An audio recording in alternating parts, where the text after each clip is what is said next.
welcome to First Things First on this Christmas Eve morning. I'm Jenna Wolfe. That is Nick Wright. This right here is Chris Broussard joining us this morning. Thank you so much for being with us this week. It is always a pleasure to be here. Merry Christmas Eve, yes. friends. Merry Christmas to you. You're looking dapper, Mr. Nick Wright. Much. Appreciate that. We got a big Christmas Eve show for you today, and we are going to start off with the gift of Monday Night Football. And it was a good one last night. Packers in Minnesota. Green Bay would run away with this one, literally. Aaron Jones at 154 yards on the ground to go along with 2 scores. And Green Bay's defense would do the rest, sacking Kirk Cousins 5 times, intercepting him once. Go figure, it was on a big stage, and Kirk Cousins somehow came up just a little bit short. Packers win 23-10. They clinch the NFC North. Here is Aaron Rodgers after the big road win. It's really sweet, to celebrate in the locker room with those guys. A lot of guys, weren't here in 16 the last time we got to put these hats on. That was a sweet run, winning 6 in a row to finish it off in Detroit. But there's really nothing like checking that first box and on the goal list to winning your division.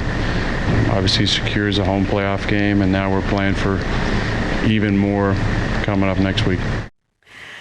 So, Nick, the Packers win another game where Aaron Rodgers wasn't the star of the game. Not sure whether that's a good thing or a bad thing, and we can debate that. Do they need Aaron Rodgers to be better if they want to make a Super Bowl run?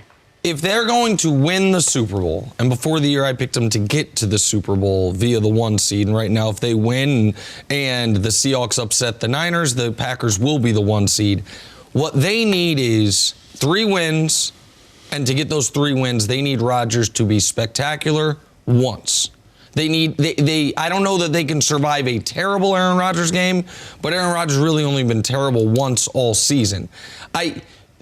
Because they are going to have a bye, I believe, because I think they're going to win next week, because they are going to have at least one, if not both, of their playoff games en route to the Super Bowl in Green Bay, and because of the path and the overall quality of their total team is shown last night with the Smith brothers once again playing great. They both have now more than a dozen sacks on the season. I don't think you need Aaron Rodgers to be spectacular in every round of the playoffs. In fact, the year they won the Super Bowl, when Rodgers was really announcing himself as one of the very best players in the entire league, the conference championship game that year, if I remember correctly, against the Bears, he had no touchdowns and an interception, and they won that game, and they went to the Super Bowl. So I don't think this team is like the 2015 Broncos, where Peyton Manning was really, at that point, just someone along for the ride. They need Rodgers to be good throughout the playoffs and great at least once in the playoffs. But I do not think they need Aaron Rodgers to go 3 touchdowns, no picks, 330 yards every single game for them to have a chance. I think they've shown that throughout the season, where they're 12-3. And I would argue he's only had 3 monster games all year.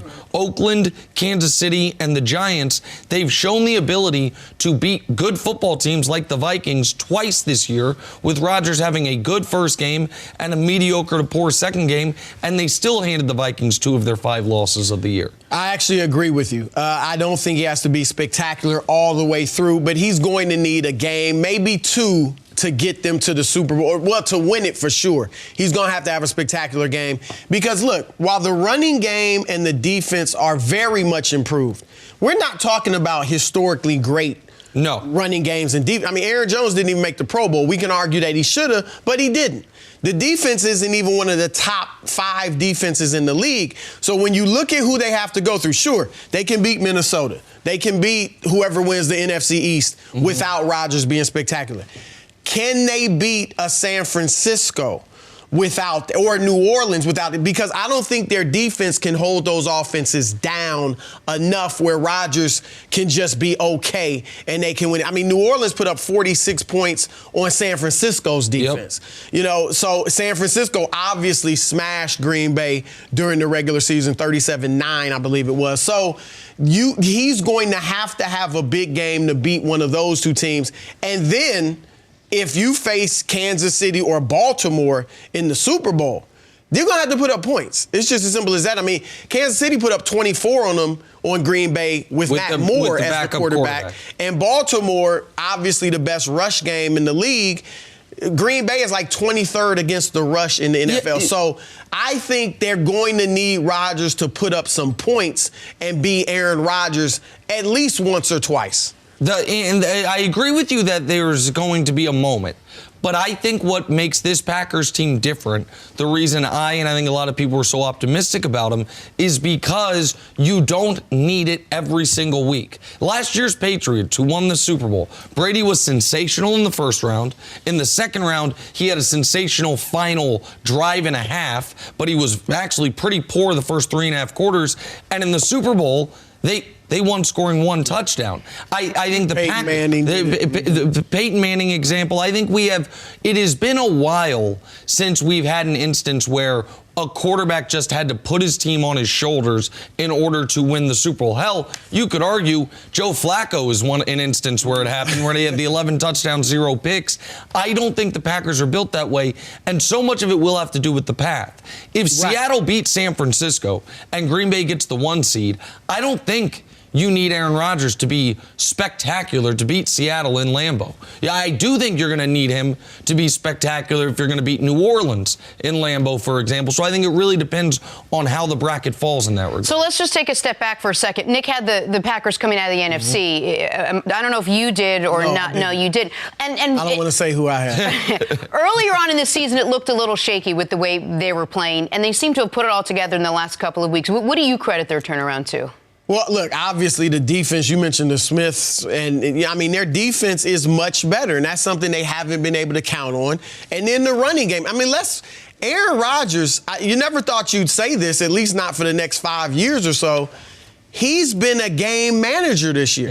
And I credit him for submitting to the system, because last year and the years before, really submitting to Matt LaFleur. And his system. I mean, but he's staying in the pocket. He's making the easy passes, which is something he got criticized for. He was always trying to be Superman and sometimes he had to. But I just picture him so much running outside of the pocket, making magic where nothing existed. And last night was a great example of how he just took what came to him and should have had a touchdown. Devontae Adams dropped one in the end zone. So, but here's the thing with Rodgers, and I'm not going to say that he's not the same. Like you said, the team has changed. They don't need him to do that. But his last 7 games, he's averaging 193 yards a game. He has 8 touchdowns in those 7 games, and that includes a 4-touchdown game against the Giants. So you're talking about 6 games where he had 4 touchdowns. Doesn't throw the picks, obviously, other than, he had one last night. But it's odd seeing him be a game manager, and I think he's going to have one Aaron Rodgers game to get them to the Super Bowl. He's going to have to play better at a point in this postseason than he's played over the breadth of the season. But it does speak to his overall greatness that a down year, and I think this is a down year for Rodgers, is right. He's on pace for 4,000 yards, 24 touchdowns, 3 picks, and a passer rating just below 100. But it speaks to the quality of the team. I don't think they got off to a slow start. They started 3-1 with a loss to Philly. They then won 4 in a row. They have 1 bad loss on the year at the Chargers, and that was something where they maybe had some travel issues in how they got there. San Francisco. San Francisco was the game that I was about to mention. San Francisco was the game in San Francisco that I thought they looked the worst, and I thought that was their one really poor performance. The Chargers was a letdown against a bad football team. The Niners, that is a concern. As far as for my Super Bowl pick to be correct, I think they might have to avoid San Francisco. I think that might just be a mismatch as far as San Francisco's front against the Packers' offensive line, what one team does well versus the other. But this is what Aaron Rodgers wanted. He wanted a coach that put the team in position to where he did not have to do everything. Right. He has held up his end of it. If they win next week, they are 13-3 and have a bye for only the 3rd time in the entire Aaron Rodgers era, which is remarkable. And they're in great position to make it to their 2nd Super Bowl with Aaron Rodgers. All right, Packers beat the Vikings, pick up their first division title since 2016. All right, let's go back to the Cowboys. Dak Prescott, he's going to finish the season with career highs in passing yards and touchdowns. Unfortunately, the Dallas quarterback will most likely also finish the season just like my guy Nick here, watching the playoffs from the couch. Confirmed. Now the question is whether Dak deserves to be the highest paid quarterback in the league. Cowboys CEO Stephen Jones is ready to go all in on Dak. We have all the confidence in the world in Dak. We've never blinked on that. And, we've had a very aggressive offer out there every step of the way. And we certainly understood that if he stepped it up, which, I think Dak has given us every opportunity to have success. I'm as bullish about Dak as I've ever been. And yet they might not make the playoffs. They probably won't make the playoffs at 7-8 at this point in the season. Nick, what do you think? Should the Cowboys pay Dak the $35 to $40 million per year he's rumored to make? Jenna, I don't mean to question your read at all. Was that Stephen Jones or Dak's agent? That was Stephen Jones. Okay. Because that was Jerry Jones. Are we sure that wasn't Dak's agent? I know. I don't know what these guys are doing. I don't know how they've. My God, one day I'd love to be on the other side of the negotiation with the Dallas Cowboys. I mean, you're making my case for me. We've made very aggressive offer to Dak, and he's had every opportunity to prove he's worth more. And I think he almost said it. He stopped himself. He's like, and I think he's at every step of the way put us in position. Well, thanks. More money now. The Cowboys are going to make Dak Prescott one of the 3 highest paid quarterbacks in the history of pro football, and it is going to be a massive mistake. There is, we can see the history of this, which is paying guys that you know are good, but not great because you think you have to, and it never works out well. For fear what? That you'll lose them? The thing is this, they don't even, because of the franchise tag, you don't even have any credible fear you would lose him for a minimum of 2 seasons. But for fear of setting a bad precedent, not showing faith in him with the locker room, I don't know. I don't know why the Rams said at the last moment, there's all the money, Jared Goff, when they had no reason to. I don't know why teams seem to be in a hurry to pay guys before they have to at this one position when every other position has to sing for their supper, hold out, beg and plead for every last dollar. I know it's the most important position, but Dak Prescott is not going anywhere. You have the franchise tag to hold over his head, and the fact that you are going to pay him, I believe, north of $35 million a year when you couldn't compete for a championship when he was making south of $5 million a year is a massive, massive mistake. It is what the NFL is. He is going to be one of the top 3 paid quarterbacks in the league. Is he one of the top 3 quarterbacks? No, not even close. But was Kirk Cousins? No. Was Matthew Stafford, Matt Ryan, Carson Wentz? No, it's the way the NFL is. And I think in that $35 million area, I would pay him. Now, if he wants 40, and maybe that's why they haven't signed anything thus far, then I would franchise him. I would not pay him 40. But let's face it, if they give him $35 million a year, in 4 years, where's that going to be? He's not going to be in the top 3 anymore in 4 years. He may not be in the top 6 in 4 years. But he'll never, he might not be, and he certainly won't be one of the 3 best, and he certainly won't be one of the 6 best. And just real quick, Broussard, you just mentioned guys. I think you said Matt Stafford, Kirk Cousins, Matt Ryan. Carson Wentz, Matt Ryan. You know what all those teams have in common? They're None of them got good. A shot at winning the Super Bowl this year. Well, most of them Matt missed the Ryan playoffs was in the Super Bowl before he got this huge deal. Carson Wentz, though, people think, I mean, this is a guy, right, obviously before he got the deal, he led them to an 11-2 record. Yep. But he's a guy people think can get them to a Super Bowl eventually. I think, look, it's hard to find a franchise quarterback. How much longer do they want to, if they get rid of him, who knows when the next time they could get a franchise quarterback? This is a guy, he's a leader. I don't want to go through all the things I did yesterday, but he's, the teammates love him. He can be the face of your franchise. He has all the intangibles, and he's not bad. Look, he's 39-24 as a starter. Now, you want to shake your head, poo-poo that. Only Russell Wilson and Tom Brady have better records as starters since he's been in the league. Russell Wilson and Tom Brady, and That's 6 games without Ezekiel a few years ago with the suspension, and then that's this 7-8 season, and yet he's still 3rd in wins. So I just think, look, statistically, you can look at the numbers. You know, I'm not even going to highlight the yardage, where he's 2nd in the league in yards, because that's kind of an archaic way of judging somebody's season.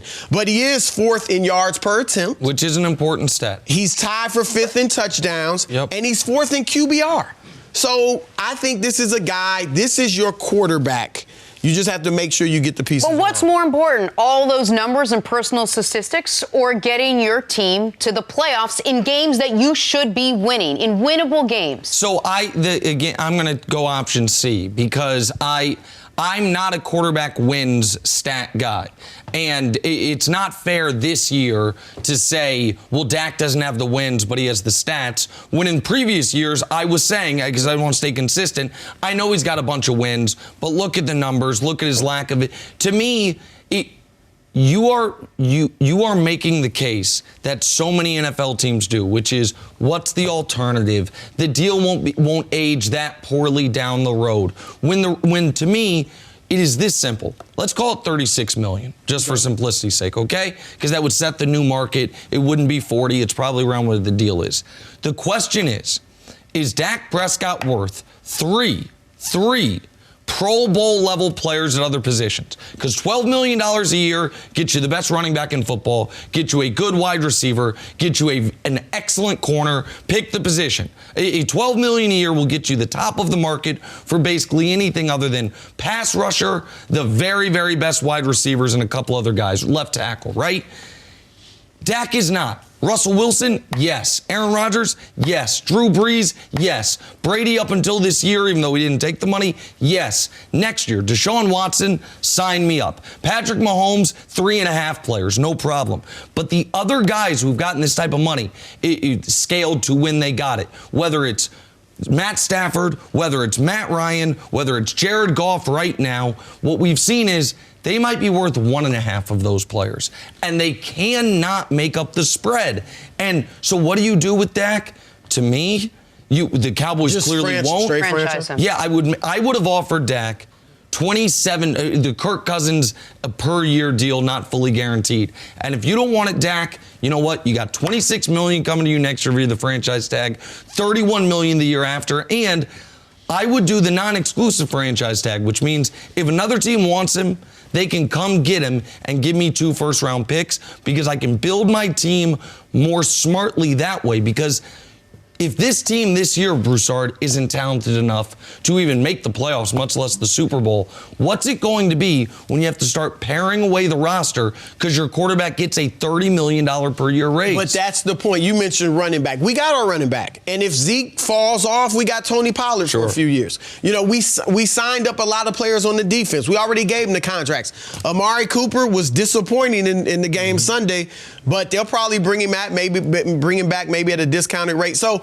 a lot of those positions are already filled. And I think you said if they're not talented enough. I think they are talented enough if they get the right coach in there. I think this is a team that can compete with the top teams in the NFC.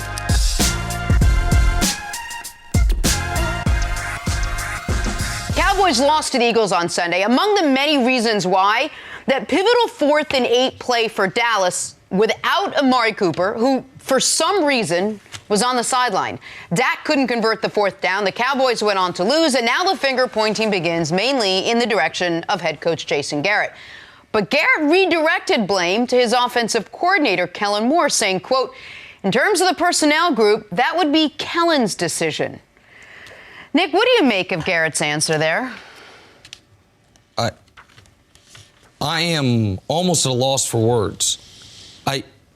This is the definition of a total abdication of your responsibilities as the head coach of the football team. No, you are responsible for everything. Everything. Most notably, a essential do-or-die game, 4th down, having the right people on the field. Maybe I would buy this if the Cowboys, when you watch this highlight, if you can squint, look beneath the Cowboys' score, the 3 yellow dashes. That means 1, 2, 3 timeouts they had remaining. Now, I understand you, in theory, want to save those timeouts if it does go incomplete so you have a chance to get the football back. What you really want to do is make sure that ball doesn't go incomplete. Make sure you convert the spot, that you convert the first down. And the reason I say if they had no timeouts, if the guys rotate off, now the play clock's tick, tick, tick, tick, tick, and you're like, wait, where's Cooper? 11 seconds on the play clock. Well, I guess we just got to let it ride. That's what timeouts are for. Right. That's what head coaches are for. That is what you are there for, to in the biggest spots. I understand there's special teams coaches, for example, very often have the authority if they see a look to call a fake. Right. And it's the head coach's job to, if you're up 10 in the fourth quarter of a game, say, no, I veto the fake. Don't care what the look is. I have to look at this holistically from what is best for the team. It's not just Cooper wasn't on the field. Randall Cobb had made some of your biggest plays of the football game. In that series. He's not on the field. That is your job, Jason Garrett. And to put it on this first-year coordinator who's younger than me is ludicrous. It's embarrassing. Yeah, first of all, you never use the word ultimately with an assistant coach. Because there is no such thing. Ooh, ultimately, the writer in Broussard. Yeah. New York Times, baby. Yep. Ultimately is the head coach. That's it. Period. For everything you said, you can call timeout, you can override him, whatever it is. But secondly, this sounds like a coach who knows he's on the way out the door and knows while his coordinator's not going to take over the job, he's the golden boy, right? He was the like you said, he's a young kid. They brought him in to update the offense. He was going to, Jason was doing that before. And now you got Kellen Moore was going to make the offense so spectacular and all that. So he was the golden boy. And that's what it sounded like to me. It sounded like him throwing the golden boy under the bus because he knows he's on the way out. And it's like, look, everybody's blaming me. But your golden boy is the one who's really responsible for what happened. And like you said, it's a terrible look for a head coach. It's a terrible thing to do to Kellen Moore, for as much to blame as he is. And I've talked about their game plan. I didn't like it. And Kellen Moore obviously had a lot to do with that. But still, ultimately, this is the way you do it.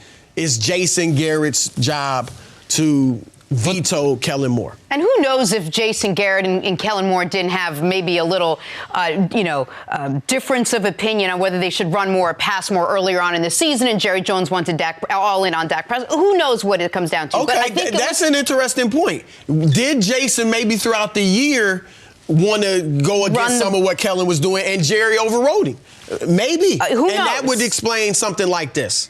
But we talk a lot about players over plays, and Jason Garrett went on in that postgame press conference to say, hey, he wasn't even playing that great. He's still your best wide receiver. And Randall Cobb wasn't out there either. Right. Having the better having Tavon Austin on the field in place of Randall Cobb is lunacy. Utter lunacy. And the idea that you think you're best, we have to be in 12 personnel. We have to have 2 tight ends on the field. Not if the tight ends are Jason Witten and Blake Jarwin. You don't have to have 2 tight ends on the field. And again, I want to make this clear. I don't think this Cowboys season failure is all on Jason Garrett. Last half of the season, DeMarcus Lawrence, highest paid player in Cowboys history, half a sack. Last half of the season, Zeke Elliott, 1 great game. Last half of the season, Amari Cooper, 250 yards receiving in the last 6 games. Other guys needed to do more, but you have to. In a do-or-die game, in the do-or-die moment. 3rd and 1, you do a speed option to Tony Pollard. 4th and 8, you throw a ball to Michael Gallup with Amari Cooper and Randall Cobb watching from the sideline. It can't happen. And Gallup had just dropped a pass. That could have been the game time to make that spectacular catch at the end. It makes no sense. Nick, what's the best thing about Christmas? The NBA, unofficial opening of the NBA LeBron, season. Kawhi, here we go. Yep. The NBA gifting its fans the most anticipated matchup of the season. on Christmas Day. Kawhi and the Clippers, LeBron and the Lakers. So the clause rested. He should play. The King is questionable with a back injury. He's expected to play. He's going to play. Don't look for a gift exchange before the game between these two. An executive describing the relationship as tepid. Quote, I would say there's mutual respect, but that there's an appropriate level of fear as well. They know each other really well, they're talented, but there's not a lot of admiration. I don't see them going out for dinner. Broussard, you buy that there's a, quote, level of fear in the LeBron-Kawhi rivalry? I think that was a great quote. I didn't agree with the no level of admiration. I do think he said that when he said there's mutual respect. I think he kind of contradicted himself. I do think they admire each other, but yeah, they do respect each other. If LeBron didn't respect Kawhi, he wouldn't have recruited him the way he did. If Kawhi didn't respect LeBron, he would not have considered going to the Lakers. And if the Clippers don't pull that rabbit out of the hat and get Paul George, I do think Kawhi, just to get to Southern California, would have gone to the Lakers. Now, the fear, that's the big question. Obviously, Kawhi respects and I would say fear knows what LeBron can do. When Kawhi was the MVP of the finals in 2014, LeBron, he guarded LeBron, and that's why he got it. LeBron averaged 28, 8 rebounds, 4 assists on 57% shooting, 52% from 3. You said 28, 8, and 4 on 57 and 52. Yes. And Kawhi got the MVP because he held him to it. Right. Because Kawhi in that series, was he a monster scorer? He averaged 17, I believe, which for him was a monster scorer. Yeah, because he was only averaging 12, I believe, that season. 2 games in that series, he scored in single digits. He won the Finals MVP. It could have went to anybody. You're right. LeBron once in an NBA Finals scored single digits in a game. It's the worst moment of his career. This was the best moment of Kawhi's. But go ahead, sorry. I apologize. But here's the thing, Nick. Didn't mean to interrupt. This is a rivalry. This is becoming a rivalry. Kawhi is maybe one of the few players that physically can match up with LeBron in terms of size and strength and athleticism. And anyone else, for the most part, who's been able to do it throughout LeBron's career, say a Ron Artest. Artest was a really good player on both ends, but he couldn't offensively do what Kawhi could do. Andre Iguodala. Okay, same thing. Exactly. Not as big and strong as LeBron. Yeah. Lance Stevenson, not as big and strong, and obviously they're not. Kawhi is a different animal that LeBron hasn't had to see very much in his career. Now, the thing is appropriate fear. Of course, LeBron doesn't cower at Kawhi, and Kawhi certainly doesn't cower when he sees LeBron. However, there is a healthy fear that has Kawhi, obviously, he knows what LeBron can do. But on LeBron's part, there's a healthy fear that this guy can beat me. And I've got to bring my A game. It's the same type of healthy fear LeBron would have with Boston in the Big Three and with San Antonio when they played him in the finals twice in Miami. I've got to bring my A game because this team or this guy is that good. And I think it's a healthy fear. So I can't speak to the people's fear quotients. I think there is a level of anxiety that any real competitor has when you're up against another great competitor, another great team, and both of these teams have great competitors and both of them are excellent teams. I can speak to this idea that this is a rivalry. And this is not just an opinion, this is an informed opinion on this. There is almost nothing that's happened in the last decade in the NBA, aside from he feels snubbed on some MVPs and the Defensive Player of the Year award, that irritated LeBron more than the idea that Steph Curry was his equal or his rival. And you saw it. Brian Windhorst just talked about this at length on Bill Simmons' podcast. Thought he did a great job. And anyone that's close to even the tertiary people surrounding LeBron, you know this, I know this. You saw it come out in those 2016 NBA Finals, those couple of blocks on Steph, where he kind of mean-mugged him, shrugged his shoulders, was like, get out of here. I've been the best player for a decade. Everyone now says I'm old and busted. You're young hotness. Not happening. There's a little bit of that same thing going on right now from LeBron towards Kawhi, which is, wait, what? If this was LeBron, Kevin Durant, it's different. LeBron has looked at Kevin Durant not as his equal, but as the closest thing in the world to it. Okay. Would you agree? Yes, but I think you're underestimating how good Kawhi is. But go ahead. And I think LeBron also sees Giannis coming. Right. And Giannis is a decade younger, and they haven't had the battles. They won't be rivals because he's so young. Too much of an age discrepancy. LeBron rightfully looks at it and says, okay, so it's a rivalry. When in either of our lives has this guy been on the same plane as me, much less better than me? The answer is last year when LeBron was hurt. And so the idea that all of a sudden there is going that Kawhi Leonard is a player that LeBron looks at as his rival or someone to fear, I think that irritates LeBron in a way the Steph Curry stuff did. I think you'll see some of that on Christmas.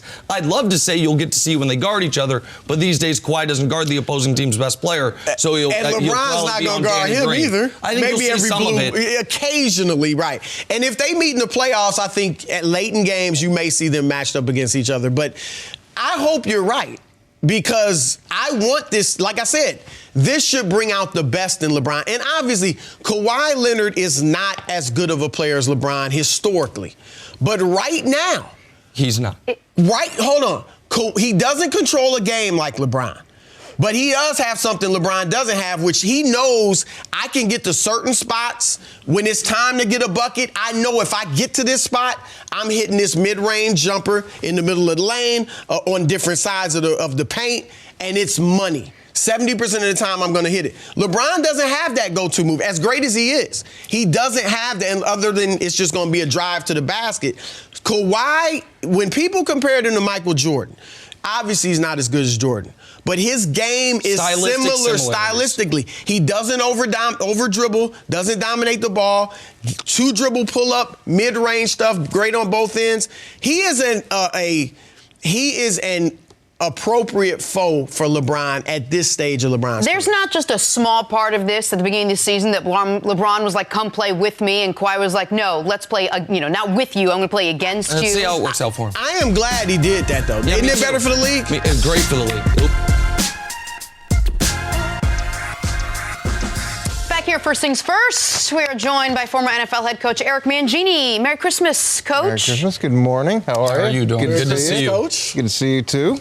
We're talking, time for your Prime Performance, sponsored by Whole Foods Market. Color the classics this holiday. And we're talking the Eagles. The biggest question surrounding the Eagles this season was if their star quarterback could A, stay healthy, and B, deliver in a big game situation. Well, on Sunday against the Cowboys, he did both. The Eagles now just one win away from locking up an NFC East title.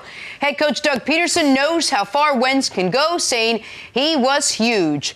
Now we're starting to see just who Carson is. It's taken us a little while to get to this point. Some of it is on me.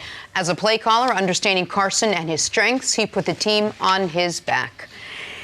Nick, we talked about whether Carson Wentz was worth all the money that he received. Was he worth this big contract? He has checked 2 of the boxes he's got to check, and we'll see if he can check a third. I think it's going to be very tough this year, but certainly we'll have an opportunity next year. First box, and I'll be quicker because I think I'm stealing a lot of the points you've taught me on Wentz, at least your opinions on this. Can he stay healthy? How does he perform when the lights are the brightest, and then when they get even brighter in the postseason? He's healthy all year. He just won a do-or-die game, the biggest game that he's played in his career. And I don't think it'll be fair to judge him if they lose. I know it'll be a home playoff game, but to what I consider a far superior team, whomever they play in the first round of the playoffs. But how he does building off what I consider, not statistically, but maybe as far as the intangible qualities, the best season he's had as a pro, he, to me, is on his way to proving he deserves the contract. You think you'd want to know who a guy is before you give him $130 million? And I think that would be the starting point is, okay, we really believe in this guy is A, showing us that he can win, showing us that he can lead the team, show us that he can win under pressure. And he hadn't checked all those boxes, and they still gave him that contract and give him credit for that. They believe that he is the future and he's going to take them where they want to go. Now, the problem I have is making a proclamation after one game. I think that gets people into so much trouble. let the guy just go out and play out the rest of the season. Don't add more pressure to situations. It's this constant trend to something good happens, and it's now we're over the hump. Now he's going to be Aaron Rodgers. Now he's going to be this guy. Just let him play football. Let the season play out. Let's continue to check off boxes, and then you can make those proclamations. I don't think you do it after one game against an inconsistent team when your team has been nothing but inconsistent. I totally agree. I'm so glad you brought that up. We are overreacting to this win. It wasn't a playoff game. I get it. It was do or die, but it wasn't a playoff game. Again, what if they lose to the Giants, who took them to overtime just a few weeks ago?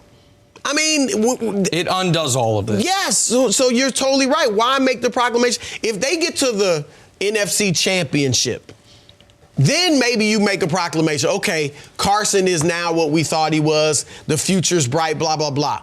But to act like because he beat a 7-7 Dallas Cowboys team, when just 4 weeks ago he lost to Miami, when just 5 weeks ago he threw 2 interceptions and scored 9 points, their team, against Seattle, when he's had stretches of this season where in 5 games he threw for less than 200 yards, in 4 of them, one of them he was out early because it was a blowout, but still, 4 games in 5 stretch games, you throw for less than 200 yards. Let's just let him grow, let him play it out without declaring him a superstar at this point because you beat Dallas. But maybe Doug Peterson knows more about Carson Wentz than we do. If I have 7 bad shows where I can't get a full sentence out and then I have a great show, I'd love my boss, Keta, to say, you're fantastic. This is you. You've got this. Like, you are. You listening, privately? That could come in handy, brother. Privately? No, because this is a guy, what's the knock on him? That he can't stay healthy, that he doesn't show up in the biggest games because he hasn't played the biggest games yet. Maybe he needs that confidence, that public vote of confidence, more than a private vote of confidence. There's a couple things here. First of all, if you got a major contract extension and then you're not performing the way that you should be performing, if anything, they're going to have to keep nurturing you along and telling you how great you are and building up your confidence, because at that point you're married. Your success is married. It has to work for Doug Peterson. And when you look at this game, the only reservation I have, and Carson Wentz played fantastic, was it because that there was no pressure in this game? The pressure, nobody expected him to win. He didn't have his receiving core. There's actually less pressure in my mind than if he had gone in with a full arsenal of players and everybody expected the Eagles to win. This was a unique sort of situation. I understand the point you're making, which is there's a different feeling when you are the hunter versus the hunted, so to speak. I get that. And you also have the volume of injuries. Right. You had built-in, not even excuses, but explanations. You had built-in, but you had the overwhelming pressure of, if we lose, we're not in the playoffs. If we win, we are, barring a meltdown against the Giants, going to make the playoffs. The other point you made, I think, is a really good one, which is, once again, it's a player who gets paid before he has totally proven it. But that is, and we talk about this with Dak, with the contract he's about to get, that is, for some reason, how your colleagues in the NFL do it with quarterbacks. All these quarterbacks get paid early. All of them. But, Nick, you're the king of paying guys early. You're the king of the guy has one good game, go make the highest paid player in the world. That is not true. You're basing this all on the fact that I said Odell, after 3 record-setting years, deserved Hall to get paid. of Fame jacket. Back up the Brinks truck. No, but it doesn't matter. It comes down to players, too, where you're like, well, he's unhappy here. Trade him. He wants to get paid. Pay him. Well, he's got 6 years left on his contract. Pay him anyways. I'm not talking. You are. I'm not talking to you. You'd be NFL. I'm turning there. We're having a short segment here because I'm not talking to you. Back here with Coach Mangini. Coach, among the many reasons the Cowboys lost to the Eagles this past Sunday, a pivotal 4th and 8 play with Amari Cooper on the sideline. Dak couldn't convert. Now the finger pointing begins because the Cowboys lost that game. And that finger pointing is directed mostly at Jason Garrett. But Garrett redirected blame to his offensive coordinator, saying, quote, in terms of the personnel group, that would be Kellen Moore's decision. Oh, Coach, what do you make of Garrett's answer? Look, this has got to be a long week for Jason Garrett for a lot of reasons. Here's how it works: is in any crucial situation, the head coach has final say. So if you've got a fourth down play and you don't like what's there, you can overrule it. If you need time to think about it, Dallas did have a timeout. So they could have taken any one of those 3 timeouts. And I get the idea of if they don't complete the pass, you want to have the timeouts to stop the clock. I understand that as well. The other thing is during the course of the week, what you like to do is practice gotta have it plays. And the idea is you have this block of practice where you go through the most critical situation in the game. Okay, if we have a 4th and 10, if we have, and it can be offensively, defensively, you do both segments of gotta have it play. So when your players are in those critical moments, when your coordinators are in those critical moments, you as a head coach know what's going to be called, and you know the guys understand what they have to do and what they're looking for. And which guys? The players. You know, the players, the coordinators, and you've also signed off on it. So maybe that was a gotta have it play that they signed off on it. It's hard to believe their best players weren't in for that. And look, I do think that what Jason's saying is correct. He probably does have control over personnel and decisions like this, but at the end of the day, ultimately in the critical moments, it's on you. And especially with a timeout and in the situation where you can practice that all during the course of the week. And the Cowboys offensive coordinator in 2019 is not exactly the Steelers defensive coordinator of the 2000s. It's not like 35-year veteran Dick LeBeau. Right. Listen, trust me on this. It's a 30-year-old first-year offensive coordinator in Kellen Moore. The gotta-have-it element of this is so important. And who's the best run organization in all of sports, certainly in the NFL? The Patriots. The Patriots. Very interesting moment at the end of the Patriots game. They're down 1. They scored a touchdown. So now they're up 5 at the 5 minutes left in the Bills game. And so you're going to go for 2 in that spot. There is a penalty on Buffalo on sportsmanlike conduct taunting something to where that 2-point conversion can now be from the 1-yard line. They decided to enforce it on the kickoff, not on the 2-point conversion. Why? Why would you not want that extra yard? Because the Patriots in practice knew our 2-point conversion play is this. It is this. This is our gotta have it play. We have practiced it from the 2. We don't need the yard. We don't even want the yard. It could throw things off. We've done it from here, so we're doing it. And guess what it was? Brady to Edelman on a critical play. Got it. So this idea that you would not know exactly what you want to be in there, that you would just go, team script out the first 15, right? Mm-hmm. Okay. If on the first play of the game, you go 74 yards and you end up with a 1st and goal from the 1, does that change your script? It's like, well, second play of the game, we had a deep out. No, you change it because the situation has changed. Now we go into our goal line. I don't care what your normal rotation is after an incompletion on 3rd and 8. You scrap all of it when your season is on the line. And go ahead, Coach. Well, you'd be shocked being with other organizations and other head coaches. How many people don't do that? How many people don't practice gotta have it plays? How many people in those? It seems so obvious. It does seem so obvious, but how many people in those critical situations are gonna wing it? They're gonna shoot from the hip. They're gonna feel how the game's going. And the problem with that is you may have the wrong feeling, or you may have the wrong guys in the game, or the guys may not completely understand how this play should be run. And it was always shocking to me that teams didn't go through at least once a week a series of gotta have it plays so that everybody in the most critical moments knows exactly what they're doing, how to do it, what the reads are. But I will tell you, there are a lot of teams that don't do that, and you get in situations like this. Or situations where you run a speed option to Tony Pollard in a different gotta-have-it moment earlier in the game. It just sounds to me like this was a coach who knows he's on his way out, who's catching all the heat, and threw some people under the bus, because usually Jason Garrett is just complimentary of his players and of everyone for the most part. You know, they call him the clapper and all that. Even after bad plays, he's clapping as they come off the field. And it sounded to me like he wanted to throw Kellen Moore under the bus. And this is your golden boy. This is your guy that was supposed to come in and turn our offense around and make it this, high-octane, newfangled offense. and he's the one that called that play. And he probably is, but you had the power to overrule him. But I don't know if this was really his golden boy, and I don't know how the coaching franchises. Well, it could be the franchise. I don't know how those coaching decisions get made in Dallas, because Jason's turned over a ton of coaches, and knowing Jason, it doesn't strike me like that he's that type of guy to quickly churn through these coaches. And look at Dan Quinn's the same way. Dan Quinn fired all 3 coordinators this offseason, and that doesn't strike me as being a Dan Quinn type move. Sometimes that stuff comes from above. Right. I do think Kellen came from above. And I think Jason was just sending a message, I guess, to them above. But also he criticized Amari. He said he wasn't playing that well, which he wasn't. But would Jason Garrett have done that 3 weeks ago?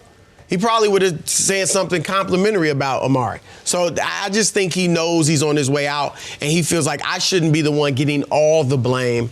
Let me spread it around. And the timeout point's critical, because if guys just do rotate their regular rotation and you don't have a timeout and the play clock's ticking and you got a lot of things going on as a head coach and you realize at 12 seconds, wait, where's Cobb? Where's Amari?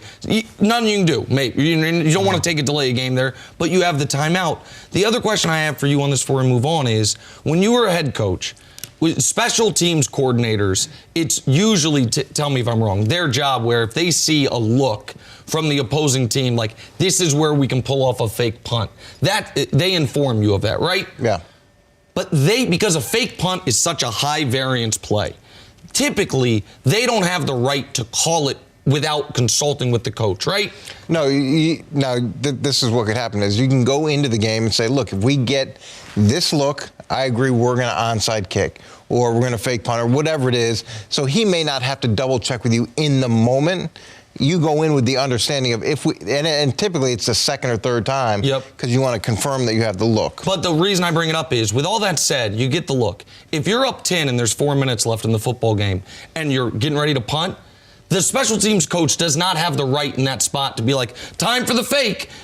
No, because situationally, that is not what it is. When your season's on the line, the head coach's job is to make sure your best people are out there. He can't decide who the quarterback throws to. He can't decide what defense they're in. He can't decide the look you're going to get. The one thing Jason Garrett can control in that spot is the personnel and the play call. And to say it's on Kellen Moore is an absolute abdication of his responsibility as the head coach of that football team. I will say that this is a head coach. You go up to that podium a lot of times, and you've got to share some truth that's a little bit less than the absolute truth. There's a political element to that, where there's some players that do some things that you can't share with. Maybe Amari didn't have a great week of practice. Maybe he had a horrible week of practice. Maybe he was running the wrong. There could be 1,000 things that go into it. When you go up to that podium, you've just got to eat what you've got to eat, and that's part of the job. Does everyone subscribe to that except Bill Belichick, who goes up there and says literally nothing, and he's fine and gets away with it? Yeah, I mean, Bill's philosophy is, if I'm winning, they can't do anything to me, and if I'm losing, they can't save me. So it's, all right, why do I need to panic? We got to take a break.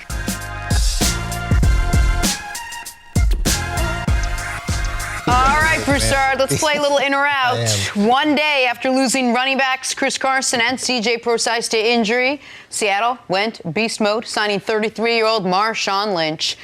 Broussard, you in or out on Marshawn being a legitimate option for the Seahawks? I'm in, just because it gives us an opportunity to see this highlight again. I mean, that's arguably the greatest run in NFL history. Oh, I love it. I mean, I'm just saying. Coach gonna love that take. Not for significance. But just the fact, I mean, how many guys did he run over? But anyway, I'm in on it. C.J. Anderson came back off the couch last year and helped the Rams. Why can't Beast Mode do it? Yeah, I'm in on it because he's been productive. The last 2 years that he's played, he's still been over 4 yards a carry, which is amazing considering his age and the challenges that he's had. Now, what's he been doing up to this point? Typically bringing an older guy the last week of the season isn't a formula for success, but there's not many options, and hopefully he can give him some kind of consistency or at least contribution through the playoffs. I've got no analysis here. He probably won't work, but I'm in because I want him to work. I'm rooting for him. This is heart over head here. 33-year-old running backs who've been retired twice now usually is not the fountain you go to, but they have no other option. I like Marshawn finishing his career as a Seahawk anyway, and what do they need from him? Like one good game for it to be worth it? I'm in. All right, moving on. Let's talk some Panthers. They reportedly interviewed Mike McCarthy for their head coaching vacancy. McCarthy helped lead Aaron Rodgers to a Super Bowl 45 win.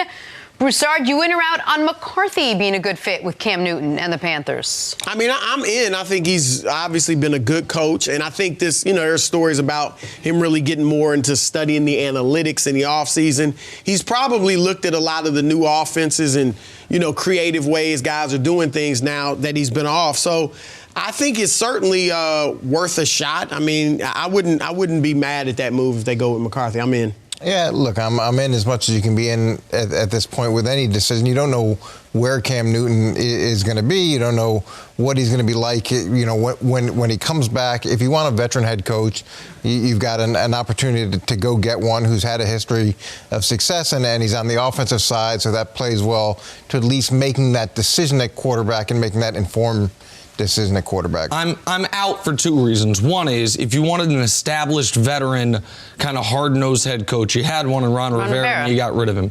Secondarily, I think sometimes you learn a little bit about someone when they leave a place and how that place looks after they leave. Green Bay's never looked better from a team standpoint, certainly better than they have over the last 4 or 5 years. So for those reasons, I'm out on Mike McCarthy in Carolina. All right, let's move on to the Dallas Cowboys. Even though Dallas is on the verge of missing the playoffs, CEO Stephen Jones is already ready to go all in on Prescott, saying, quote, I'm as bullish on Dak as I've ever been. Of course you are. So, Broussard, you in or out on the Cowboys making Dak the highest paid quarterback in the league? I wouldn't want to make him the highest, but that's the way it goes. That's the way the market is. So he won't be the highest in 4 years. So I would do this. I'm in on it.